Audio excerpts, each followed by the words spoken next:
Hey guys, welcome to my channel, The Watchpreneur.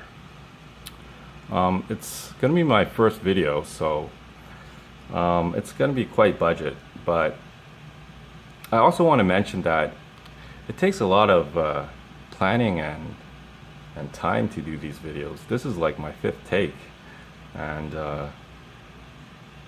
I want to give props to all those YouTubers out there that just produce such stunning videos that must take forever to do. And I'd also like to mention watch videos. I think the top nicest, classiest, high production videos is from a company called watchfinder.uk. So go check them out. I mean, their videos are stunning. Anyways, let's just get started with this review. Okay, I'm not going to go over the boxes because honestly, you're just going to look at the boxes once and then shove them into your cupboard, never to be seen again. So I'm going to start by saying that the Ginault comes with, on the left, comes with a screwdriver, and that's pretty nice. And it would be nice if they could include a tool for removing the end links over here, because with a flat head you might slip and scratch your watch. So maybe in the future.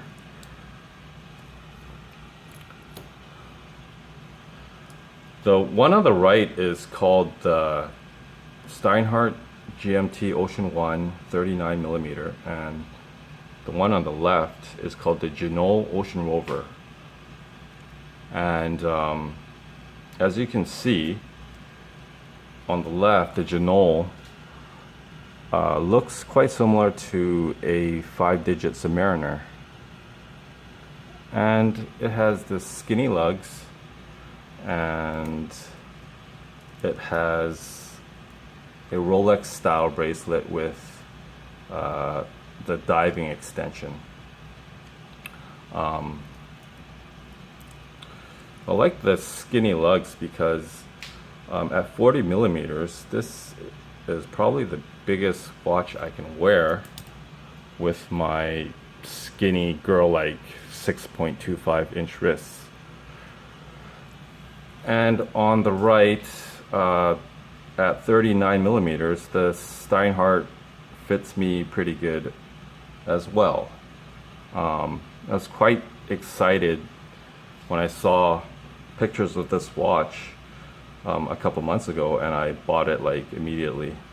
And yeah, I'll go into more of the looks and my thoughts in a bit. Now, as you can see,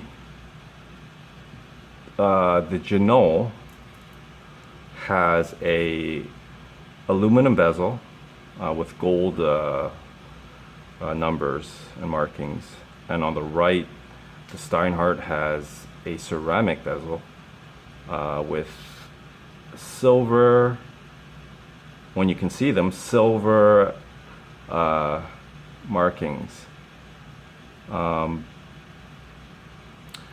The face, the dial, both of them have the maxi dial style, but the difference is two things. On the left, the Ginault has a gold-like, yellow patina-like shade to it, and on the right is just white. Also, the hands are different. On the right, we got the traditional Mercedes hand. On the left, we got the mill-sub style. If you ask me, I think I prefer the Mercedes hand because it just, to me, looks nicer. On the Ginault, you can see that the seconds hand is red color, and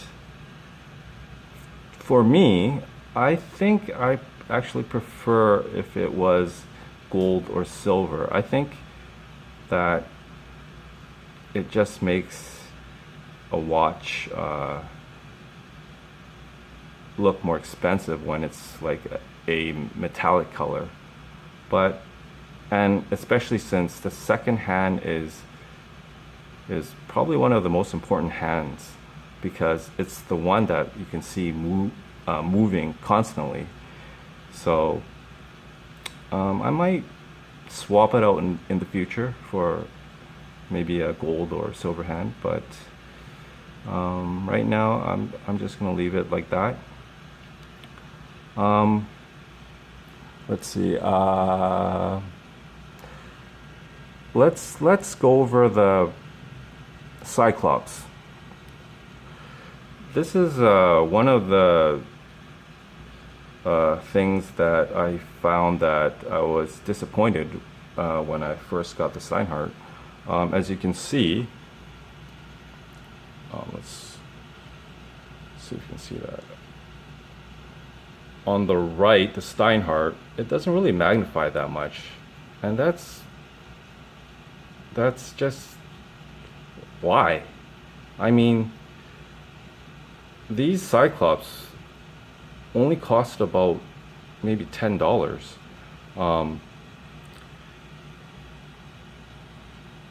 And I've seen many people complain about this, yet they don't do anything about it. And it is a pretty big deal. And on the right, you can see that the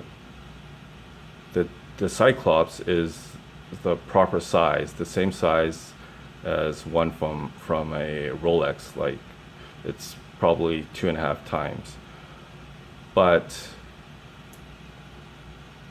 one thing, I don't know if it's the color of the date wheel, but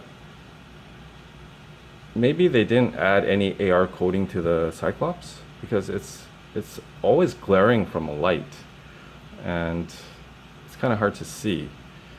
And I might actually take off that Cyclops and see if it looks better without it, and if not, I can always put it back on.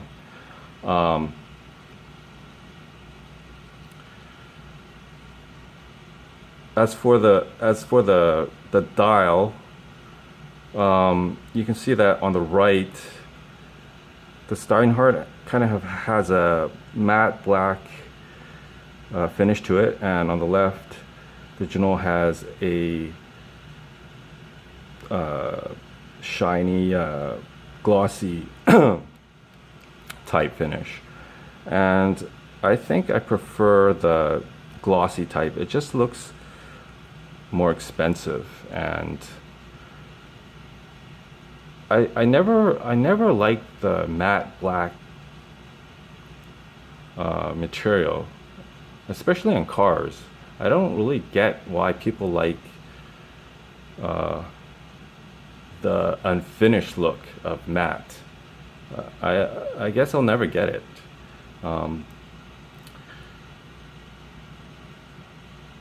If we look to the wording, you can see that the Ginault is kind of copying the same style as Rolex. 2 lines on the top, 4 on the bottom. And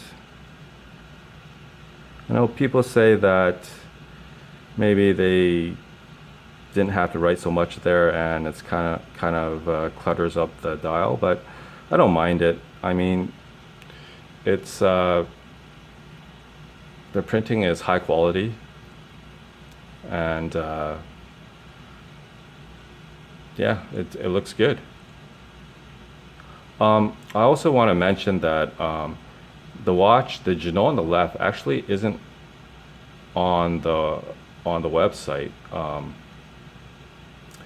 I got them to special make me one with a black date wheel instead of the beige colored one, and yeah, it looks pretty good. Okay, let's talk about the bracelet.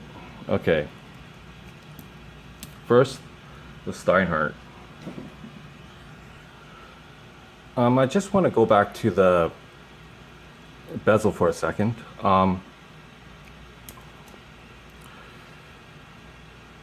The Ginault's aluminum looks really sharp and has a nice dark blue color with gold.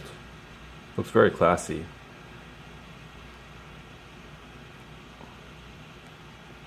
And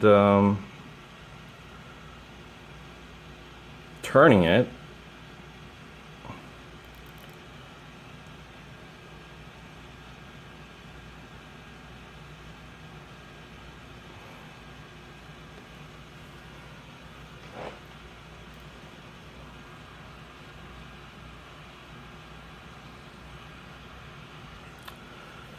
I had to pause the video, but I just want to go back to the bezels for a second. The Ginault has a nice aluminum blue colored with gold numbers, and it looks really classy. And turning it,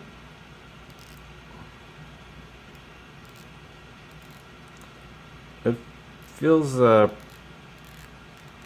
pretty good. It's kind of tight, but